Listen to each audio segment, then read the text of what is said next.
So we have, this is our fifth week now, if I'm counting right. Our fifth week in this series, and in the last 4 weeks, we really have focused a lot on the archaeological record and stuff like that, and how the archaeological record can interact with and inform us about various questions regarding the historicity of the Exodus. We talked a bit about we started by noting that the Merneptah stele specifically names Israel in about the year, I think it's like 1209 BC. We talked about the range of dates possible for the Exodus and what the arguments are back and forth. There's a late date possibility around 1260. There's an early date possibility around 1450 BC. The 1260 date comes largely from the fact that in Exodus itself there is reference to the cities of Ramesses and Pithom, which the archaeological record tells us were built by Ramesses II in the 1200s. The early date comes mostly from starting with the statement in Kings that Solomon began building the temple 480 years after the Exodus occurred. And we know when Solomon was king, and so you subtract 480 years, you get to about the year 1450. And then from there, there's additional texts in the Bible, as well as a lot of archaeological information that people use to try to weigh these two, what seem to be competing claims about when the Exodus actually happened. That's what we talked about in the second week. Not to be annoying, but just to whet your appetite for the next couple of weeks, I found out something interesting this last week that we will talk about, not today, but if you want to look at Galatians 3:17, Paul has something to say that also influences what we might think about the date of the Exodus. Don't look at it right now, just write it down. Galatians 3:17. As I said, not to be annoying, but I probably was just now. We talked about in the third week what, based on the archaeological record, how plausible does it seem for there to have been an Israelite sojourn in Egypt? Not just that they lived in Egypt, but that they were slaves in Egypt. And we saw that there's quite a bit of indirect archaeological evidence supporting that part of the biblical account. There's not, good morning. There's not, however, any direct evidence. We don't find yet any inscriptions that that name Israel as part of the group of slaves in Egypt at any time. Okay, so the direct evidence is not there, but there's lots of indirect evidence that supports the biblical account. Last week we talked about how many people might have been involved in the Exodus. And this came down to really a textual issue. How do we translate the word Elep when in the Exodus account it says there were 600,000 people roughly, just men 20 and older, besides women and children. And then there are various censuses taken in, there's 2 in Numbers, and there are further censuses later in the Bible, and there's a lot of people, it appears, involved in the Exodus. And for some people this is a major hang-up, because how can there be so many people involved in the Exodus, given that the entire population of Egypt was not that big, the population of Canaan was not that big. We don't have, just like in Egypt, we don't have direct evidence in Sinai of millions of people, millions of additional people besides the people who were already there, millions of Israelite people walking around, camped out, living in the desert of Sinai. We don't have that direct evidence. Okay, so for some people, this hundreds of thousands of fighting-aged men is unrealistic, and therefore the whole account must be made up. Well, we talked about that last time, and how one possibility is that the word elep really doesn't mean thousand in this case. It means fighting unit of about 5 to 15 people. If that's accurate, then we're talking about maybe 20 or 25,000 people total instead of 2 million. And that changes the dynamics considerably. Today, I want to change our approach a bit, and I want to look at what the Old Testament, when the Old Testament reflects on the Exodus, what can that tell us about the historicity of the Exodus? And there's two parts to that. One is sort of the obvious, like in your face part, which is that if the Old Testament says, hey, the Exodus happened, then that means the Old Testament authors thought that the Exodus actually happened. The other issue, the other part to it is, when did the Old Testament writers write down their comments implying that they believed that the Exodus really happened? Okay, let me say that in a different way. It can be objected, and many people do object, that the writings of the Old Testament are much more recent than what we traditionally would say. Okay, traditionally, the church has always maintained that Moses wrote the Pentateuch, right? Nowadays, a lot of people say, probably not. The Pentateuch was compiled from a number of different documents, a number of different sources, and didn't take its final form until after the Babylonian captivity, after the exile. That's a very commonly held view today. And that's a completely different ACG, the documentary hypothesis and all that.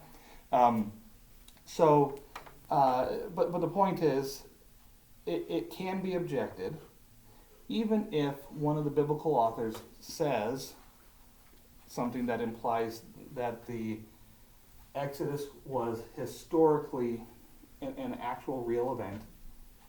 Even if that happens, we might be able to say, well, that's just a much later piece of writing.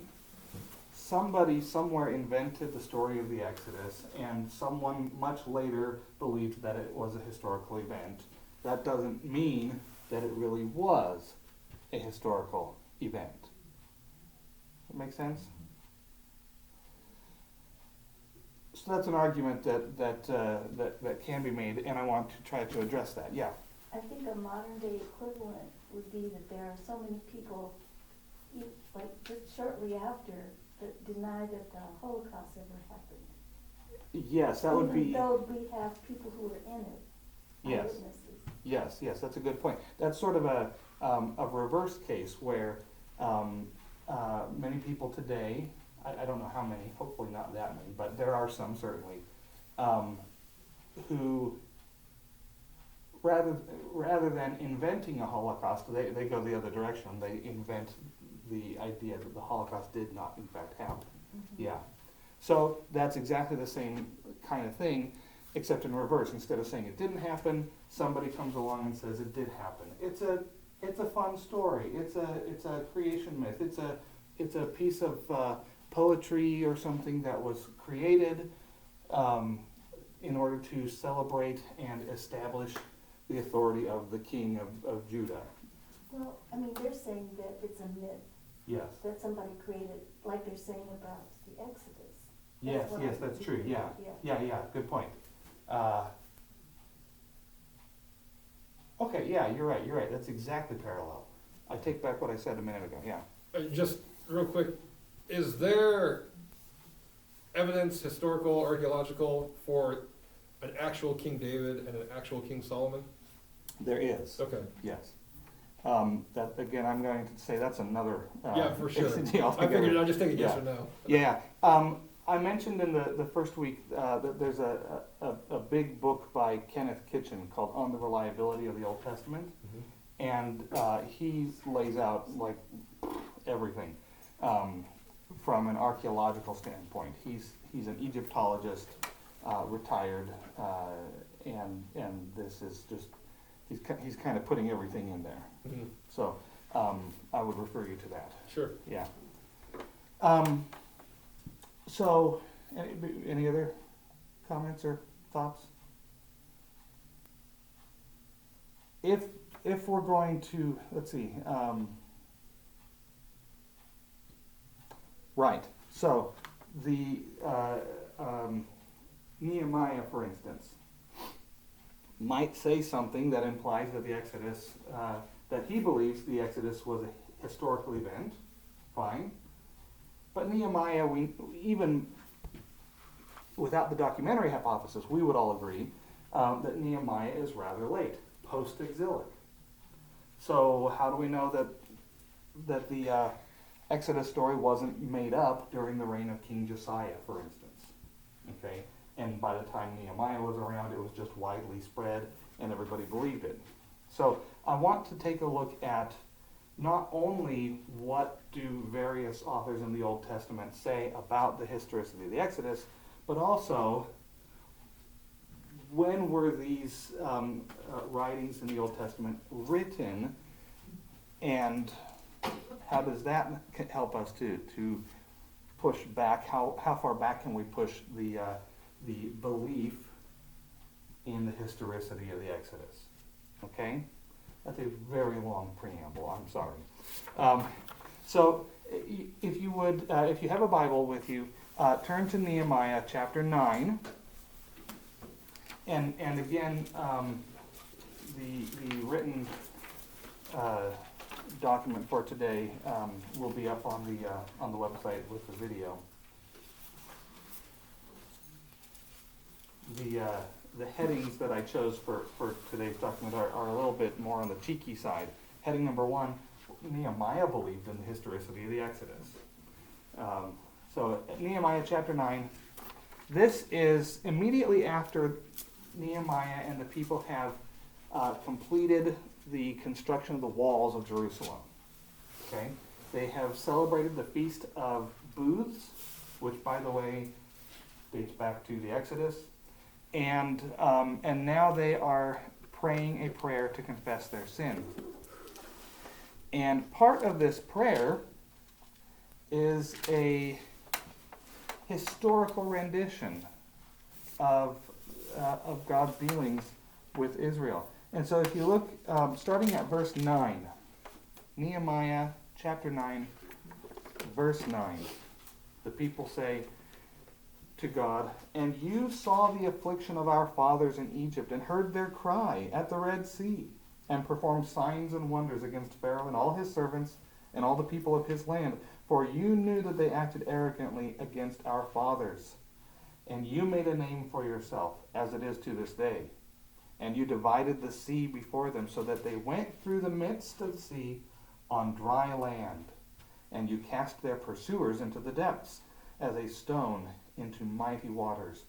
By a pillar of cloud you led them in the day, and by a pillar of fire in the night, to light for them the way in which they should go. You came down on Mount Sinai, and spoke with them from heaven, and gave them right rules and true laws, good statutes and commandments. And you made known to them your holy Sabbath, and commanded them commandments and statutes by a law, by Moses your servant. You gave them bread from heaven for their hunger, and brought water for them out of the rock for their thirst. And you told them to go on in to possess the land that you had sworn to give them." Okay, so this is a rather detailed account of the Exodus, right? It's very clearly recognizable. This is the Exodus story. There are details in here that match the biblical account of the Exodus. And so we can conclude from this at a bare minimum that the people at this time, this is about the year 445 BC, or it might even be precisely the year 445 BC. My notes tell me that it's sometime in August or September of 445 BC. And at this time, the people of Israel clearly not only are familiar with some general vague story about the Exodus, they are very familiar with it in detail. There are lots of details here. It's not just some vague statement, okay? So at least by this time, and I don't know that anybody argues for Nehemiah having been written much later than 445 when it states that it was written. So by this time you have, it must be the case that there is already a detailed, well-known, widespread account of the Exodus. Okay? But it's 445 BC. And remember, the early date for the Exodus is 1,000 years earlier, in about 1450 BC. The late date is 800 years earlier. Let's see if we can take this back in time any further. And of course we can. By the way, the set of passages that I have chosen for today is just a subset. I'm going to guess that you don't need me to tell you that the Old Testament talks about the Exodus all over the place, and the New Testament talks about the Exodus all over the place. So this is just a smattering, a sample. But let's look at Isaiah chapter 44. Isaiah chapter 44. In the book of Isaiah, up to this point, there has been there's been a lot of water under the bridge. Okay, a lot has happened. The book of Isaiah, at its outset, states who the kings were during the time that Isaiah was ministering. The kings Uzziah, Jotham, Ahaz, and Hezekiah. Okay. Chapter 39.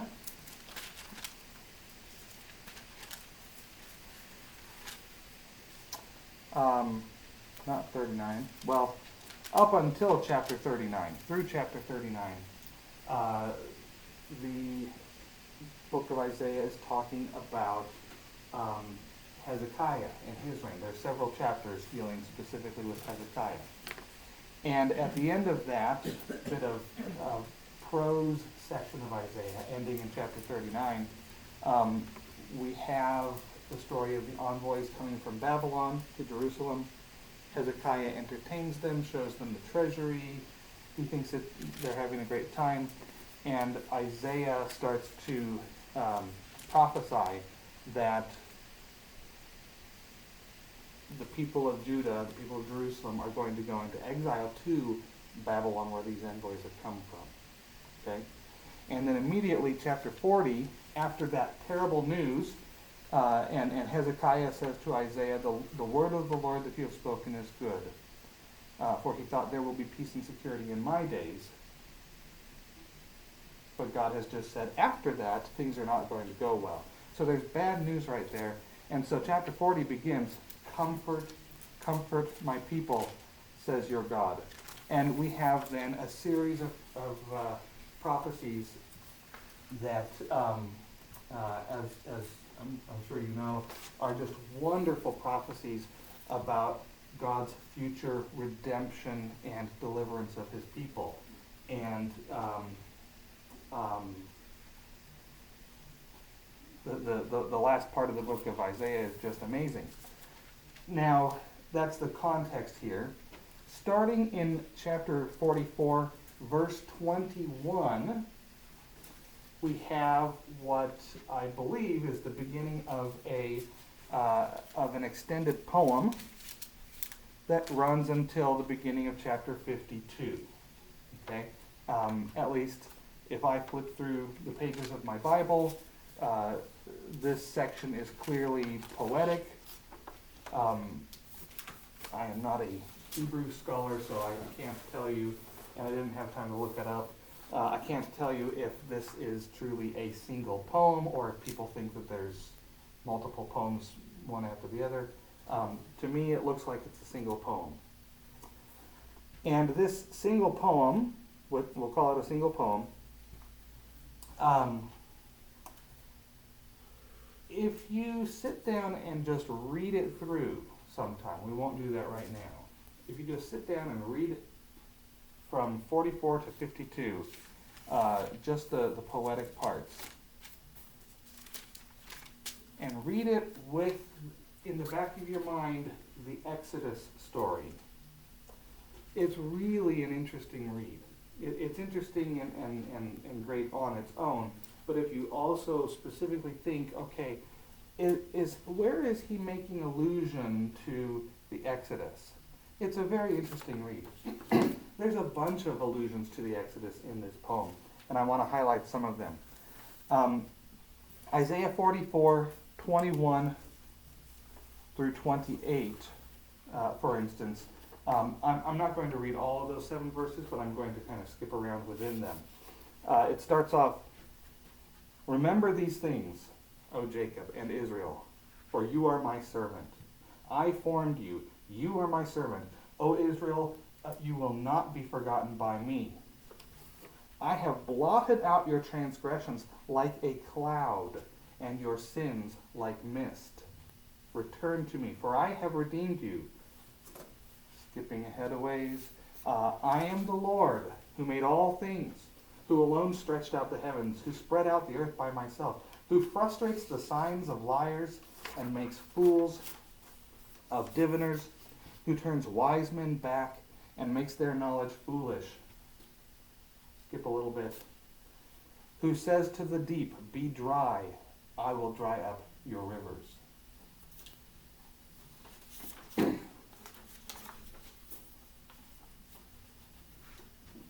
When I read this, I think that we have some references to the Exodus here. They're not the most explicit, obvious references to the Exodus, but I think they're there anyway. For instance, he says, "I've blotted out your transgressions like a cloud, and your sins like mist." That makes me think of 1 Corinthians 10:2, when Paul says that all the people were baptized to Moses in the cloud and in the sea.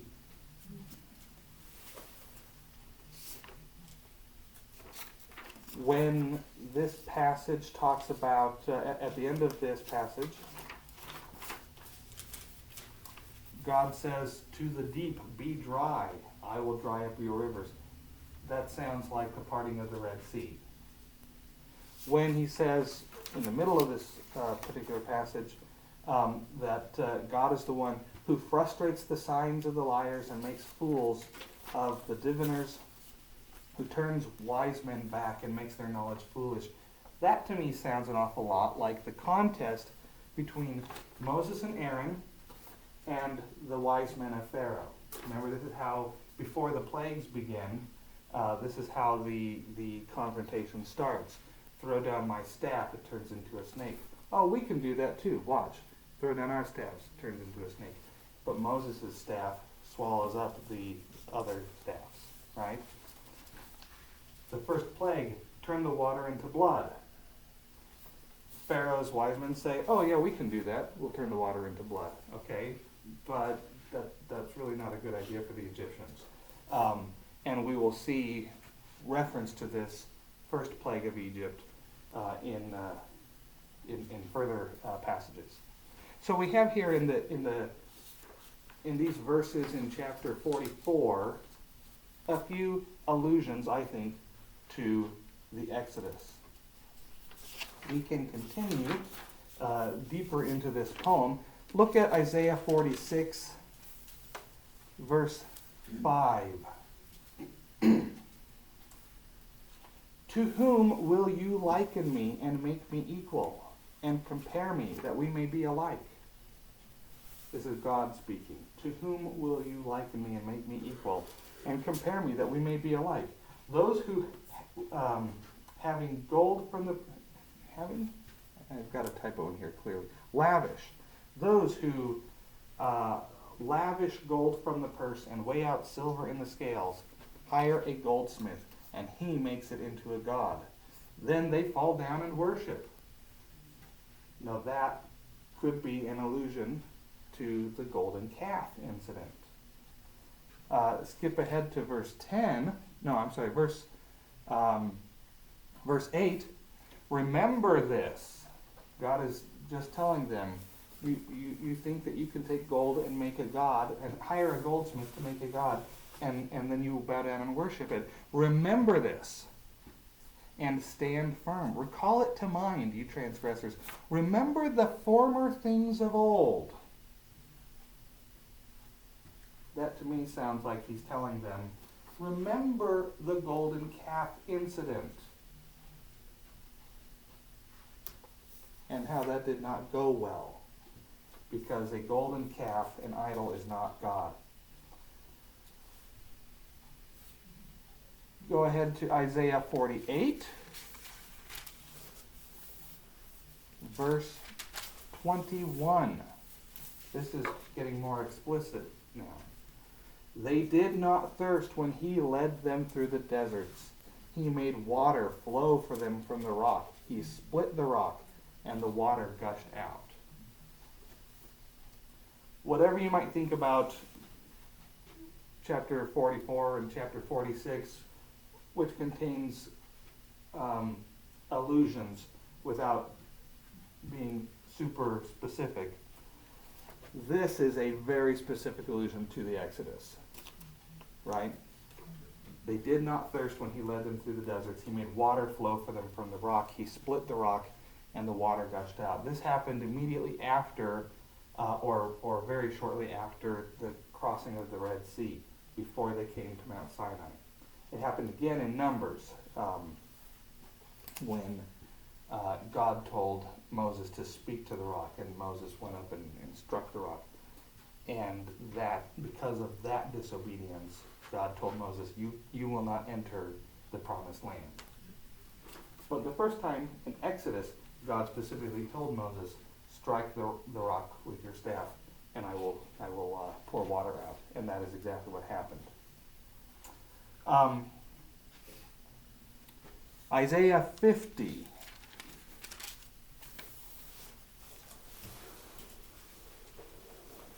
Verse 2, about halfway down verse 2, Behold, by my rebuke I dry up the sea. I make the rivers a desert. Their fish stink for lack of water and die of thirst. I clothe the heavens with blackness and make sackcloth their covering. Again, sounds like an allusion to, number one, the parting of the Red Sea. Number two, this reference to fish stinking. This is exactly what happens in the plagues when the water turns to blood. The fish died and it stank. I clothed the heavens with blackness. This was plague number 9. There was darkness on the over the land of Egypt. A darkness to be felt. Exodus 10:21. Again, more apparent references to the Exodus account. Finally, chapter 51 of Isaiah, verse 10.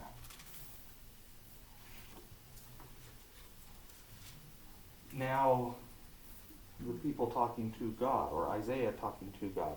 Was it not you who dried up the sea, the waters of the great deep, who made the depths of the sea a way for the redeemed to pass over? Clearly a reference to the Exodus, to the crossing of the Red Sea.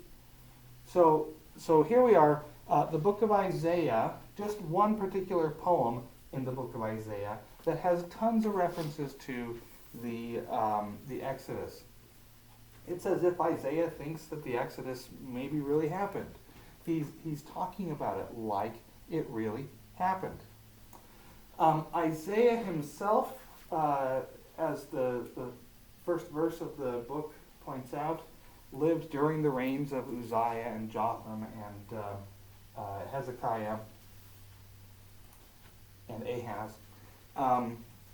And this particular poem, coming after chapter 39, I presume means that it was written late in Isaiah's ministry, late during the reign of Hezekiah, after this event with the Babylonian envoys has taken place.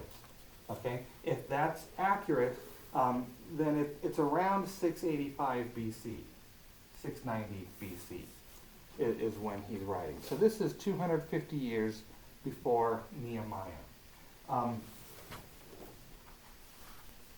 I think it is important to acknowledge that these days many people think that the book of Isaiah was actually written in two or three chunks.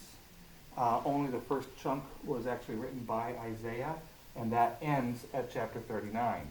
And then the second chunk goes from 40 to 55, and then the third chunk is from 56 to 66. If that's, if that's true, then this is from the second chunk. I don't think it's true. I'm perfectly happy with Isaiah being the author of the entire thing. But it is important to note that many people think that Isaiah was written over a longer period of time by more than one author. Okay? Even if that is so, this has to come from earlier than Nehemiah. So we're still working our way backward in time. But again, as I said, I personally have not found the arguments for multiple authorship of Isaiah to be convincing. But it's important to acknowledge that many people do, including many evangelicals. Okay. But either way, we're still several hundred years after the Exodus took place. Okay? Can we get back even further? And the answer, of course, is yes. Let's talk about King David. King David reigned from about 110 to about 970 BC. And as you know, King David wrote a lot of psalms. And these psalms, which are also poetry, by the way, have a lot of references to the Exodus in them. So let's look at Psalm 18.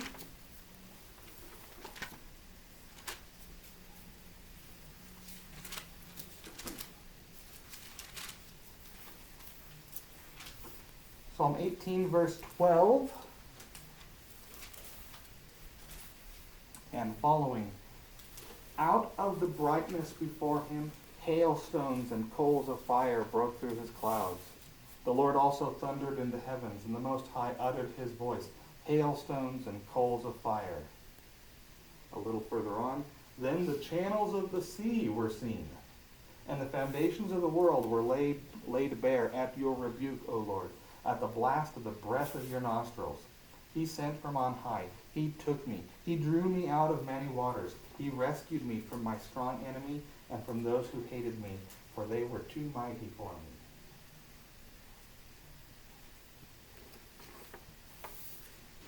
This, to me, sounds like a reference to the Exodus. David himself felt that God had rescued him personally from many dangers. He had rescued him from Saul many times. He had rescued him from the Philistines and from the Moabites and just from the people. God had been a deliverer to David personally. David recognized that, and David writes about it, but he puts it in terms of the Exodus. God saves his people. God delivers his people, and it is God who does it. Just like when David went out against Goliath, and all the people of Israel were trembling and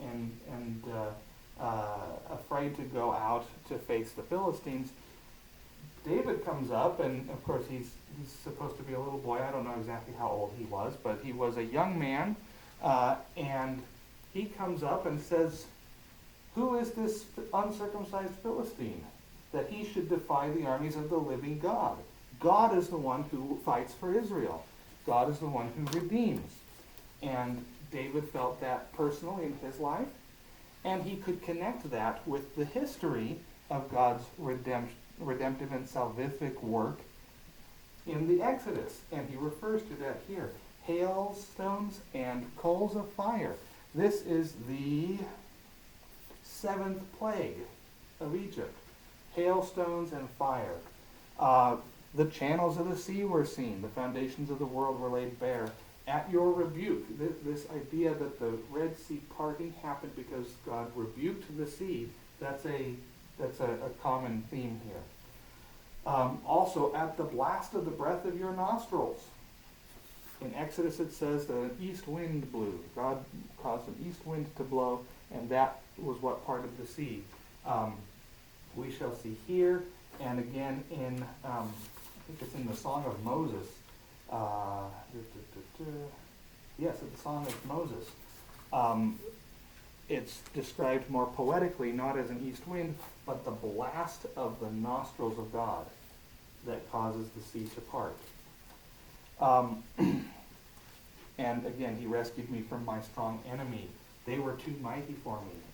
Just like at the Exodus, the Egyptians were there. They were too mighty for the people, but it was God who saved them, who delivered them. Psalm 68.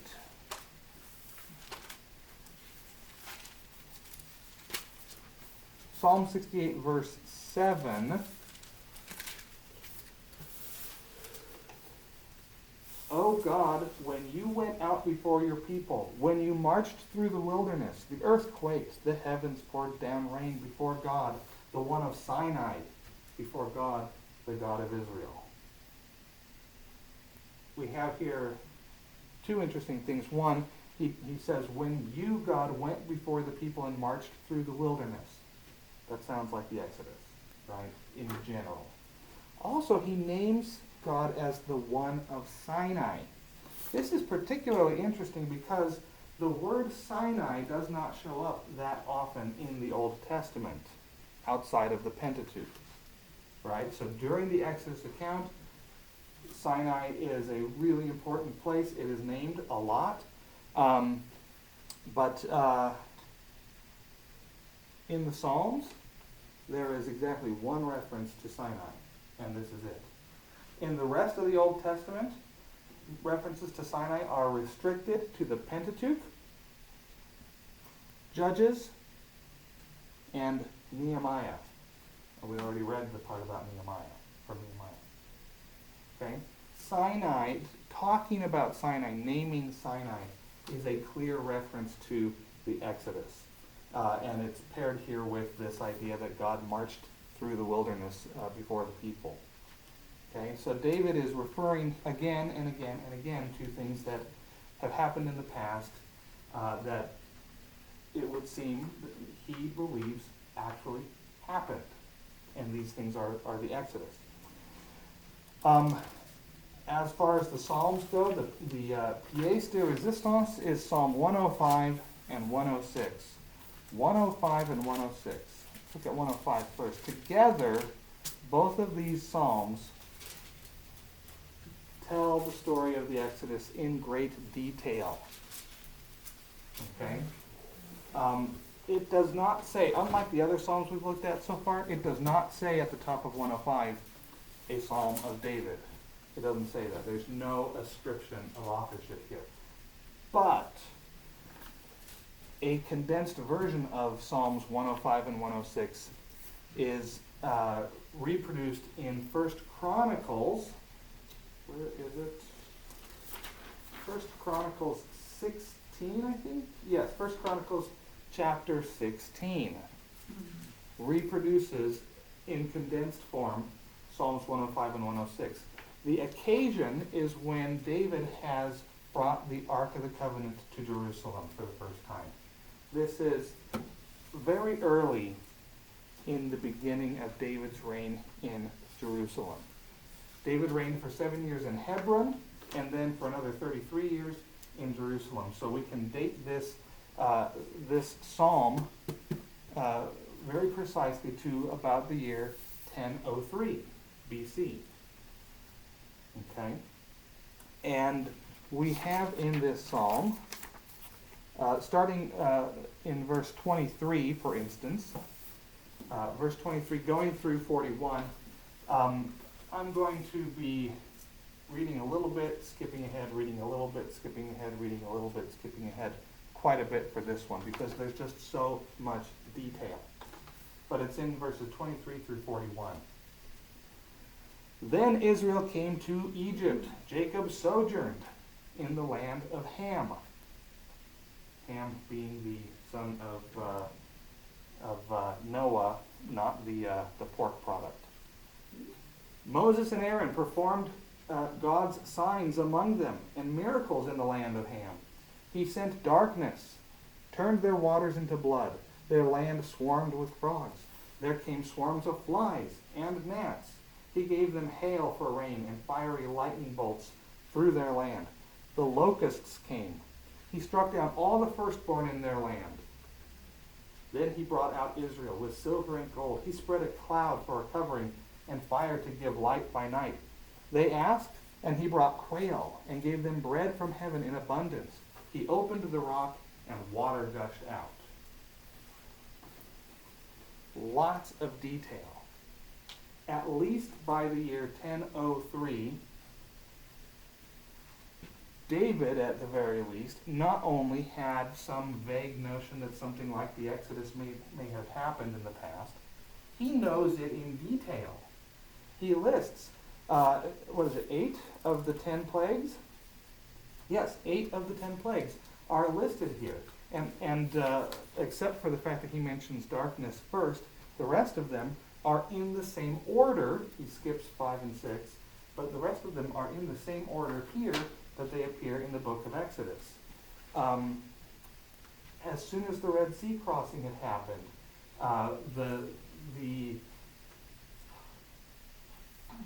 the 4 food and water related things that happen before they get to Sinai are the waters of Meribah, the bitter waters that are made sweet, the quail, the manna, and the water from the rock. We've got 3 of those listed right here in the same order that they appear in Exodus.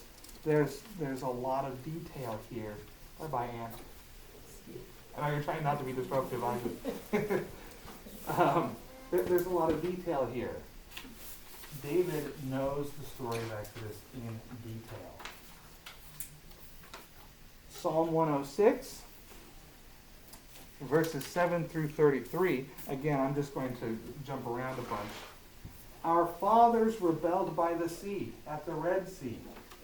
Yet he saved them for his name's sake, that he might make known his mighty power. He rebuked the sea, and it became dry. He led them through the deep as through a desert, and the waters covered their adversaries. They made a calf in Horeb and worshipped a metal image. They forgot God their Savior, who had done great things in Egypt, wondrous works in the land of Ham, the awesome deeds by the Red Sea. I'm also with Ann in Children's Church. Okay. So sorry. All right. Bye-bye, Suzanne. Great to see you. So here again, Psalms 105 and 106 go together. Psalm 105 is talking about God's promises and how God fulfills his promises.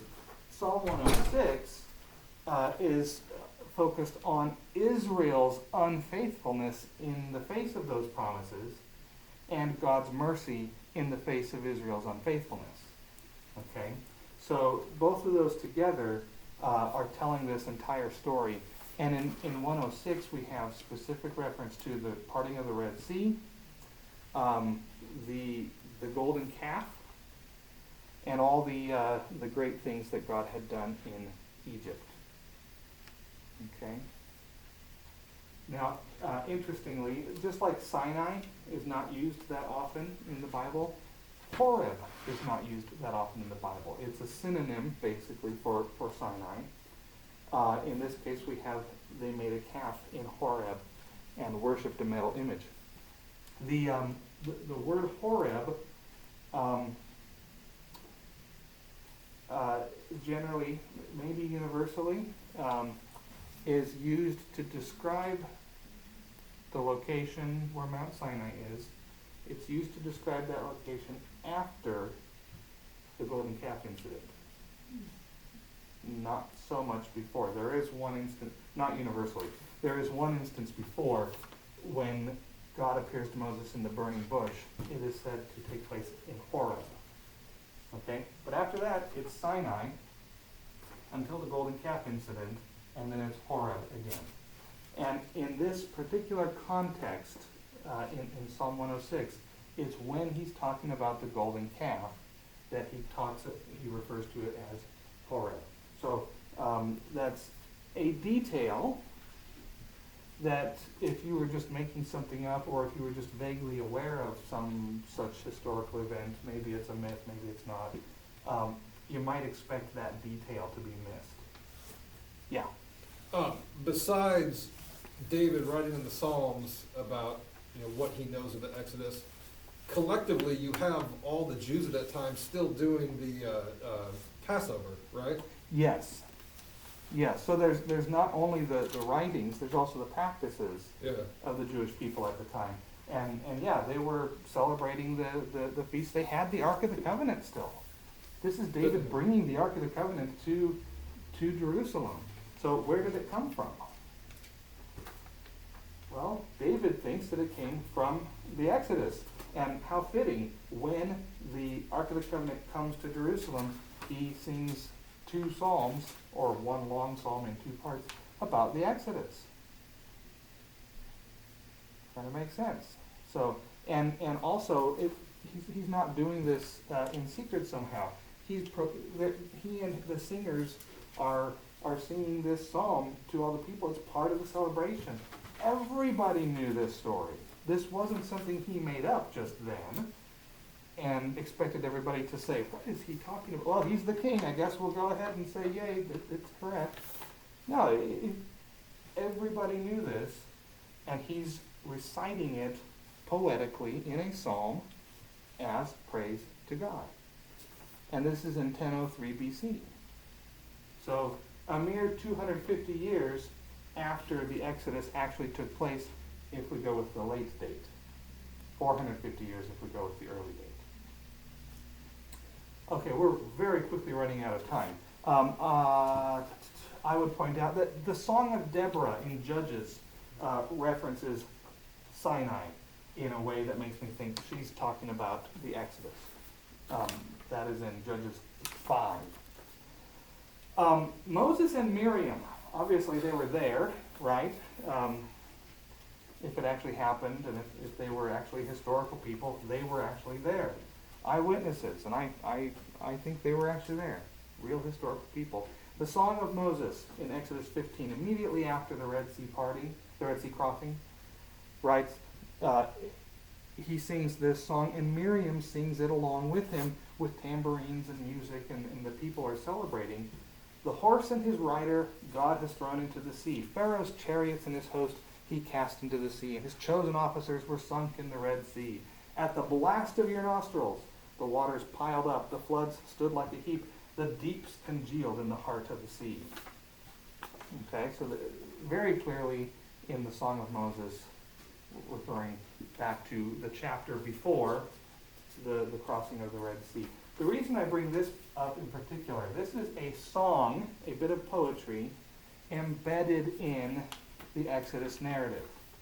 As a general rule, poetry in the Old Testament, when it is embedded in some narrative, it is at least as old as that narrative that it is embedded in. And the language of poetry is such that usually when even people who would otherwise be inclined to think that all of these things were written much later, when scholars look at the poetry as far as I'm aware, there is pretty strong consensus that the Song of Moses is very old.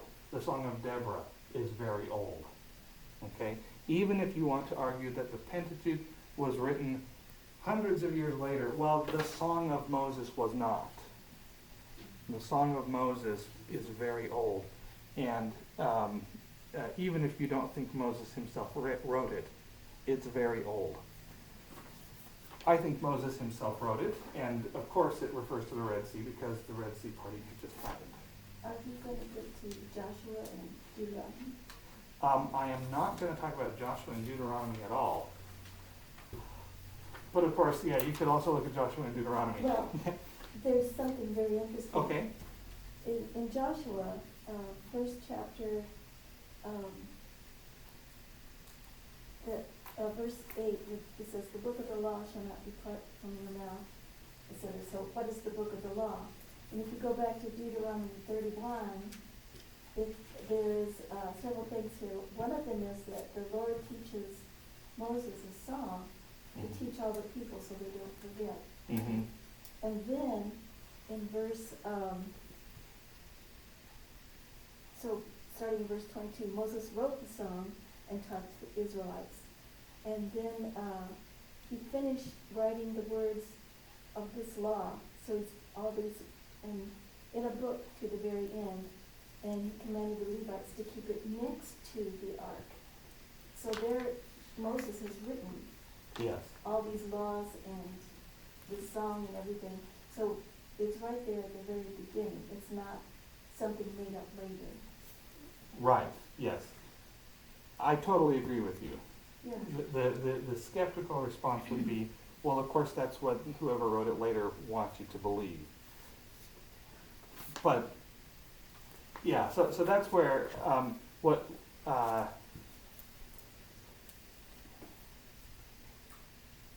totally agree with you. We'll leave it at that.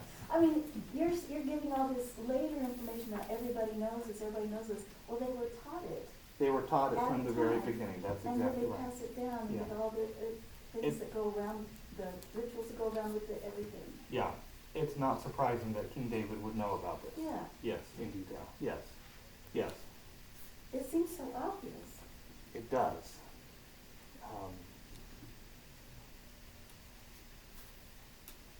And then Nehemiah gets that book out and reads it again to the people, and That's right. it's all right there. It's That's just. That's right. Yeah. I don't know So why so people- we way do not have time to get into like the documentary hypothesis and why I people know, I think read that all all that. that. Yeah. But the fact remains that many people today do think that Moses did not write the Pentateuch and that it didn't happen exactly the way that it's written in there. So I guess what I'm trying to present is a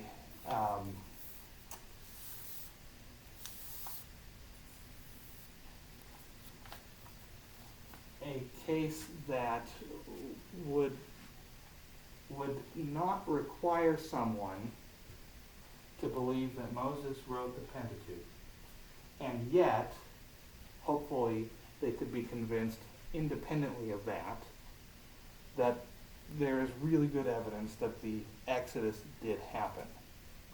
From there, I'm perfectly happy to go back and say, and by the way, there's lots of reasons to think Moses actually did write the Pentateuch, aside from the fact that it says so. Didn't Jesus say, if you don't believe Moses, then how can you believe in me? Yeah. I mean, Jesus believed all that. Yeah, and we're not talking about the New Testament today, but we Yeah. can talk about the New Testament next time. That, yeah, the New Testament also believes that the Exodus really happened and that Moses wrote about it. Yeah, absolutely. Very, very quickly, there's also non-Israelite unbelievers who believed in the historicity of the Exodus. I shouldn't say unbelievers, because one of them did believe. There are non-Israelite enemies of Israel in the Old Testament who believed in the historicity of the Exodus. Balaam in Numbers tries to come and curse the Israelites, and he can't do it, only blessing comes out. And twice he says, God brings them out of Egypt. That's as detailed as he gets, but he knows God is bringing them out of Egypt. Rahab at Jericho tells the spies, we have heard how the Lord dried up the water of the Red Sea before you when you came up out of Egypt. So we've got two details there. You came out of Egypt and you crossed the Red Sea when it was parted. And then a little later in 1 Samuel 4:8, the Israelites bring the Ark of the Covenant out to battle against the Philistines, and the Philistines say, woe to us!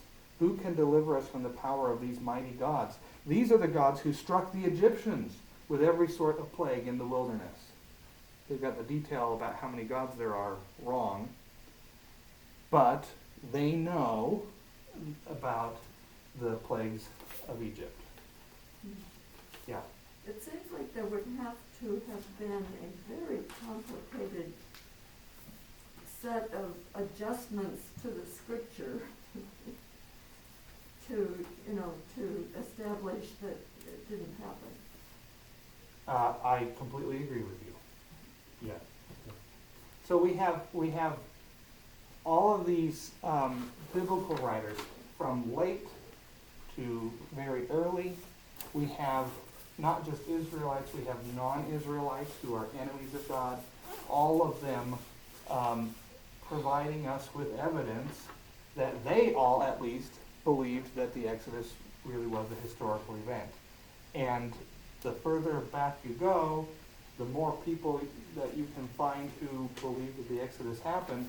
Now you're getting to within the same time frame as us to the Holocaust. You get back this far when we're only 70 years removed from the Holocaust, and we think that the Holocaust happened. That says something, and we have lots of detail about it. Okay, so we can do the same thing with the Old Testament and the historicity of Exodus. So, and that's just a smattering. And yeah, I've been ignoring. I've been ignoring all the things that the two of you have just brought up. And the Exodus is it's assumed by all of the biblical writers. They all know about it. They all know that it happened. They all believe that it happened. And that's that. Okay? Next time, I'm not exactly sure yet what we're going to talk about next time, but I'm thinking it'll be more New Testament type stuff and what the New Testament has to say about the Exodus. Okay? So let me pray for us real quickly. Lord, thank you for today. Thank you for your word. Thank you that you are a God who redeems us and saves us. You are the God who not only is able, but also a God who desires to save your people in spite of all of our unfaithfulness. We thank you that you have given us ample proofs of this by your work in the past, redeeming your servant David, redeeming the entire people from Egypt, passing through the Red Sea, and all of the rest. Even after the golden calf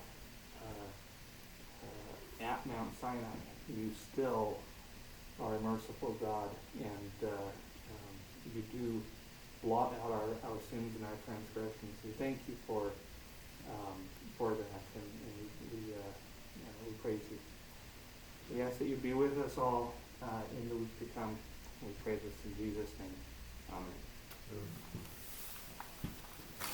Have a blessed week, everyone. You too. Thank you.